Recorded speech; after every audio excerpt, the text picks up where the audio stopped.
नमस्कार शेतकरी मित्रांनो, तुमच्या बँक खात्यामध्ये नमो शेतकरी योजनेचे पैसे येऊन फक्त 7 ते 8 दिवस झाले आहे आणि आता त्या पाठोपाठ केंद्र सरकारने देखील त्यांच्या पीएम किसान योजनेच्या हालचालीमध्ये ही सुरुवात केली आहे आणि आता येणाऱ्या नवरात्र उत्सवाच्या अगोदरच तुमच्या बँक खात्यामध्ये पीएम किसान योजनेचा 21वा हप्ता मिळण्याची ही तयारी केंद्र सरकारने पूर्ण केली आहे। आम्ही तुम्हाला थेट व्हिडिओच्या सुरुवातीला सांगत आहोत की हे पैसे तुमच्या बँक खात्यावरती सरकार कोणत्याही परिस्थितीमध्ये नवरात्री अगोदरच जमा करणार असून पुढील 9 दिवसांमध्ये म्हणजेच या नवरात्र उत्सवामध्ये तुमच्या बँक खात्यावरती सरकार पीएम किसान योजनेचा 21वा हप्ता हा जमा होणार आहे आणि हा हप्ता यावेळेस लवकर जमा होण्यामागे 2 प्रमुख कारणे आहे। ते प्रमुख कारणे या तुम्हाला व्हिडिओमध्ये आपण पुढे 2 मिनिटांमध्ये सांगणारच आहोत। हा 21वा हप्ता नेमकी कोणत्या तारखेला जमा होणार आहे त्याची देखील आपण माहिती पाहणार आहोत। सोबतच हा हप्ता लवकर नेमकी का मिळत आहे याची देखील महत्त्वाची माहिती आपण या व्हिडिओमध्ये पाहणार आहोत। त्याकरिता व्हिडिओ शेवटपर्यंत बघा आणि आपण जर चॅनलवरती नवीन आलेले असाल तर चॅनल सबस्क्राइब करून घ्या।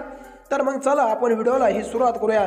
शेतकरी मित्रांनो, यावर्षी शेती हंगाम सुरू होताना पावसाने थोडीशी तडी मारली तरी देखील शेतकऱ्यांनी पेरण्या केल्या।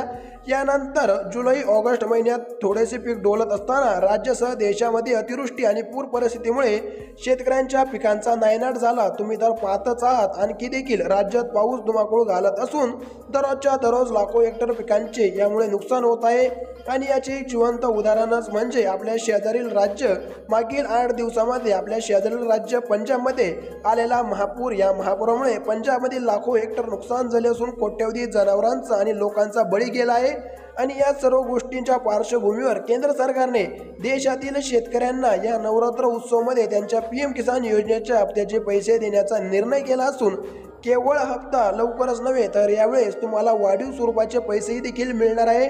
कारण ही नुकसानग्रस्त शेतकऱ्यांना 2,000 रुपये रकमेने काय आधार मिळणार ही गोष्ट लक्षात घेता साधारणतः पीएम किसान योजनेचा हप्ता प्रति शेतकरी 5,000 रुपयापर्यंत दिला जाऊ शकतो, अशा प्रकारचा प्राथमिक अंदाज हा सध्या समोर येत आहे। परंतु पुढील 8 दिवसात हप्ता जमा होणार असल्याने नेमकी किती रुपये शेतकऱ्यांच्या बँक खात्यामध्ये जमा केले जाते ते पाहण्यासारखे असणार आहे। तसेच यामधील दुसरे महत्त्वाचे कारण म्हणजे बिहार राज्यामध्ये विधानसभाच्या निवडणुका होणार आहे व निवडणुकीच्या अगोदर जर राज्यातील शेतकऱ्यांना पीएम किसान योजनेचा हप्ता वाटप केला तर तेथील सरकारला याचा फायदा होणार आहे आणि निवडणुकीच्या काळामध्ये आचारसंहिता असल्यामुळे शेतकऱ्यांना या हप्ता पुन्हा वाटप करणे सोपे होणार नाहीये।